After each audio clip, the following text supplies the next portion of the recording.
Hello दोस्तों, मैं doctor Gita Awasthi नई कहानी के साथ आपसे मुखातिब हूँ। कहानी का शीर्षक है उजाला। कभी कभी भगवान त्योहार के समय खुशियाँ छप्पर फाड़ के देते हैं और ऐसे में सचमुच त्योहार त्योहार लगने लगता है। कहानी का शीर्षक है उजाला। दीपावली का त्यौहार करीब आ रहा था। पुताई वगैरह शुरू हो चुकी थी।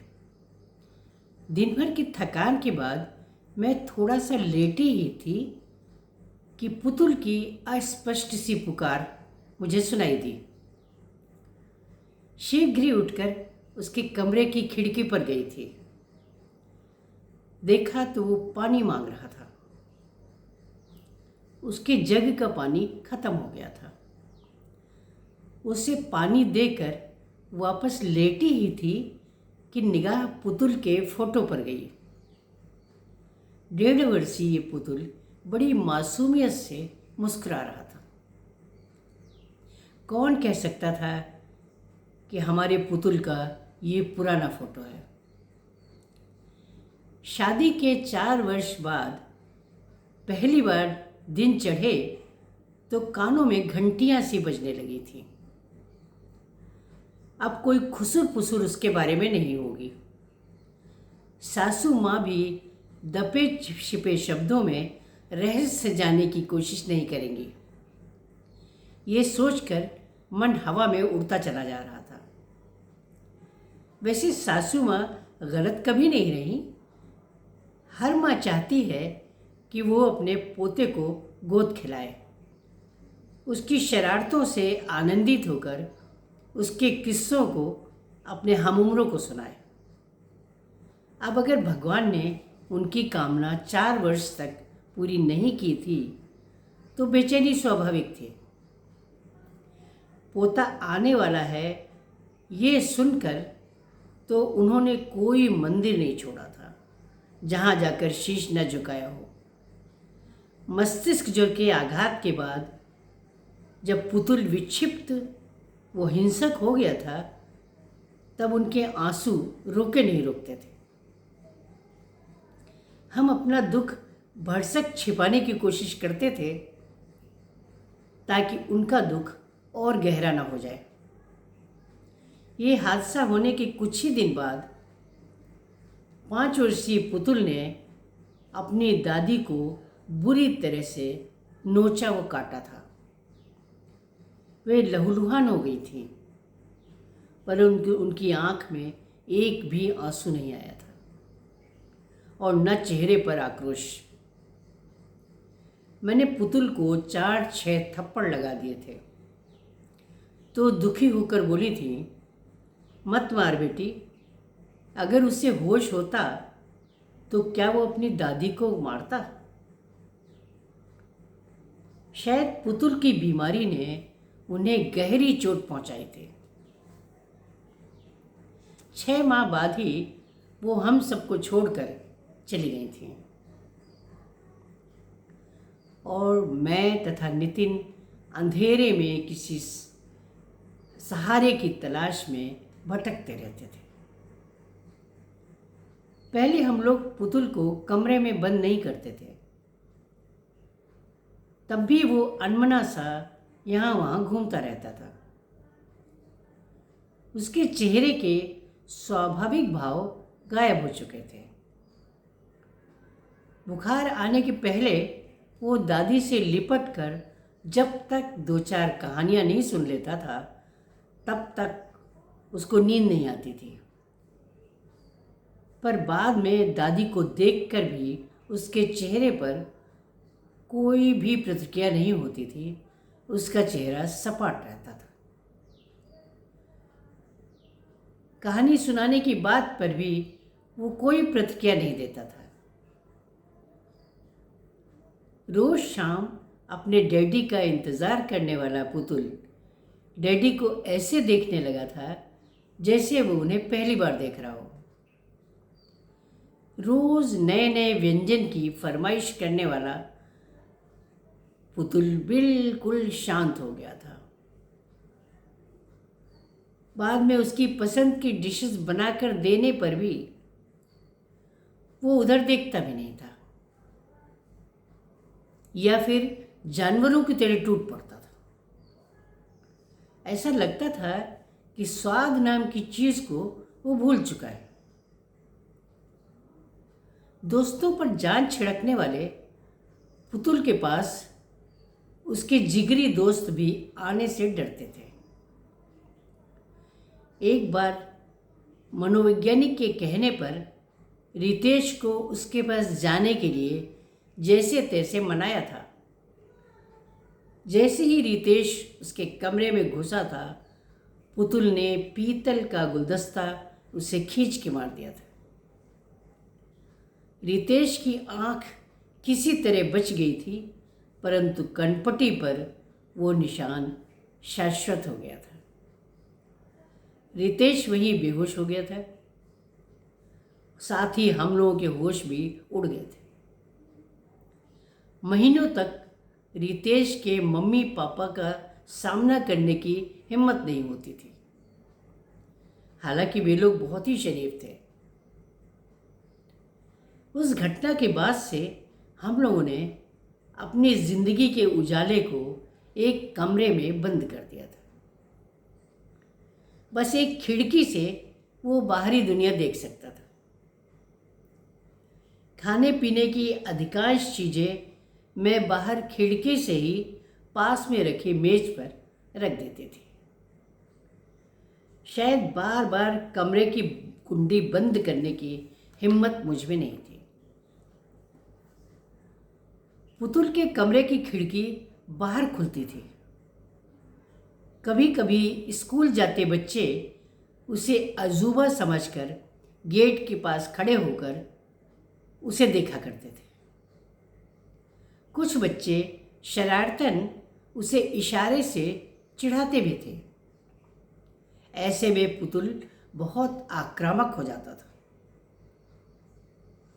हर साल की तरह इस साल भी दिवाली की चहल पहल शुरू हो गई थी, पर हमारे घर में तो बस नाम के लिए दिवाली आती थी।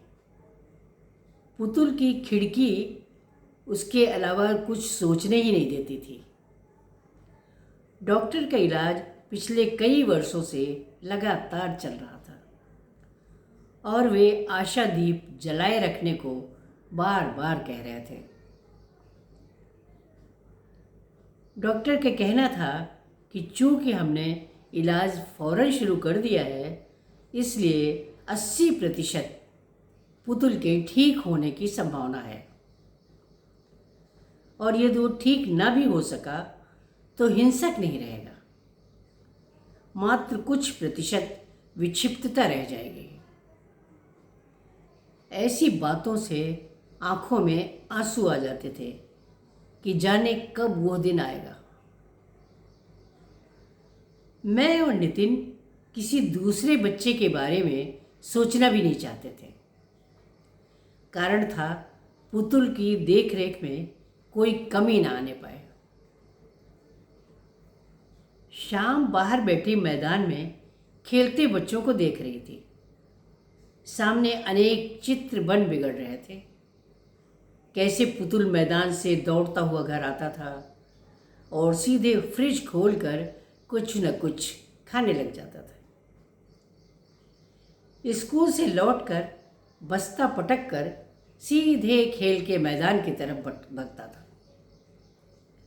डांट डपट के बाद ही नाश्ता करता था। चुपचाप बैठकर खेलने वाले खेल उसे कभी पसंद नहीं थे।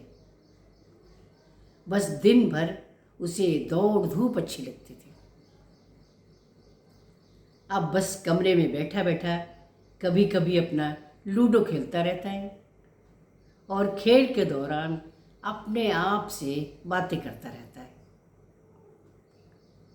मन भीग गया था ये सोचकर कि पता नहीं कब पुतुल ने माँ समझकर मुझसे बातें की थी। अब तो वो मुझे बस ज़रूरत पूरी करने वाली मशीन समझता है। अनायास ही हाथ आसमान की ओर उठ गए थे। हे भगवान, ऐसे दिन किसी माँ को मत दिखाना। मेरी चचेरी बहन पायल का ट्रांसफ़र मेरे ही शहर में हो गया था, तो अच्छा लगा था। सोचा था कुछ मन की बातें करूँगी तो तनाव कम होगा। पुतुल की बीमारी के बाद से पड़ोसियों से मेरा मेल मिलाप बहुत कम हो गया था। वे मेरे घर आना पसंद नहीं करते थे और मैं पुतुल को घर में अकेला छोड़कर कहीं जाना पसंद नहीं करती थी। शायद मैं भी मानसिक रोगी बन चुकी थी। कभी कभी ऐसा लगता था कि क्या सचमुच विक्षिप्त होती चली जा रही हूँ। नितिन अपना तनाव कम करने के लिए अधिकतर दोस्तों के बीच में रहते थे और उनका अधिकतर समय दोस्तों के साथ ही व्यतीत होता था। ऐसा लगता था जैसे वो पुतुल की मम्मी दोनों से ही भागना चाहते हैं, या फिर मेरी स्थायी उदासी उनसे देखी नहीं जाती थी। कुल मिलाकर पूरे घर बाहर में पुतुल के कमरे से आने वाली आवाज़ें ही मेरी सहेली बन गई थी। मुझे उन आवाज़ों का इंतज़ार रहता था। सामने जाकर पुतुल का चेहरा देखना मुझसे सहन नहीं होता था। उसका वज्र सा कठोर चेहरा देखकर मुझे लगता था कि इतना जोर से चीख कर रो पड़ूं कि आसमान फट जाए। कभी कभी लगता था कि अगर मैं बांझ होती तो शायद ज़्यादा अच्छा होता। ये पीड़ा तो ना होती और फिर दूसरे के बच्चों से अपना मन बहला सकती थी। लेकिन इन हालात में तो मैं एक जिंदा लाश बन गई हूँ। दिवाली की शाम के एक दिन पहले ही चचेरी बहन पायल अपने परिवार के साथ हमारे घर आ गई थी, तो रौनक सी लगने लगी थी। उसका बच्चा 3-4 वर्ष का था। वो पति डॉक्टर थे। कुछ समय तक तो अपनी बातों में उलझकर हम अन्य सदस्यों को भी भूल गए थे। पायल के पति बड़े जिंदा दिल थे, सो बोल पड़े थे, दीदी हम भी तो खड़े हैं राहों में। काफ़ी लंबे समय बाद मुझे हंसी आई थी। ऐसा लगा था जैसे होठों को हंसने का प्रयास करना पड़ा था। मैंने नोटिस लिया था कि डॉक्टर अपने बच्चे मीठू के साथ बार बार पुतुल के कमरे की खिड़की के सामने से गुजरते थे। कई बार मीठू अकेला भी खिड़की के पास जाता था और कौतूहल से पुतुल को देखता था। मैं नाश्ता पुतुल को देने गई तो मुझे लगा कि वो भी मीठू में दिलचस्पी ले रहा है। रोज की तरह उसने दवा की गोलियां हवा में नहीं उड़ाई थी, बल्कि चुपचाप पानी के साथ गटक लिया था। रात को हम सब साथ बैठे थे। नितिन भी मेहमानों के कारण घर जल्दी आ गए थे। तभी डॉक्टर ने कहा था, दीदी बुरा मत मानिएगा, लेकिन आप दोनों ही पुतुल से बचते हैं। अकेलापन तो व्यक्ति को और अधिक बीमार बना देता है। मानता हूं कि आप लोगों का दुख गहरा है, पर उस मासूम की कल्पना करिए जिसने 3 वर्ष से दुनिया ही नहीं देखी है। दीपावली के दिन सुबह डॉक्टर पुतुल का कमरा खोलकर अंदर चले गए थे। मैं मन ही मन में बहुत डर रही थी कि न जाने क्या होने वाला है। मन नहीं माना तो पुतुल के कमरे की ओर गई थी। जाकर देखा तो विश्वास नहीं हुआ। पुतुल डॉक्टर मौसा के साथ लूडो खेल रहा था। और बीच बीच में हंसता जा रहा था। बहुत दिन बाद उसकी हंसी सुनकर मेरी आंखों में आंसू आ गए थे। थोड़ी देर बाद डॉक्टर ने पुतुल का कमरा खुला छोड़ दिया था। मैंने विरोध किया था कि मीठू छोटा है, पता नहीं पुतुल की क्या प्रतिक्रिया हो, पर डॉक्टर ने चुप रहने का इशारा किया था। शाम को पूजा की तैयारी कर रही थी, पायल भी हाथ बटा रही थी। मैंने पायल से मीठू को तैयार करने को कहा था और वो उठकर चली गई थी। अचानक कानों में एक स्वर लहरी गूंजी थी, मम्मी। विश्वास नहीं हुआ तो पीछे पलट कर देखा था।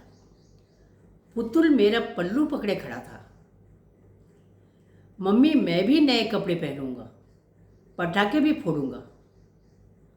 हाँ बेटे हाँ, कहकर इतना कस कर मैंने उसे चिपका लिया था जैसे मैं पागल हो गई।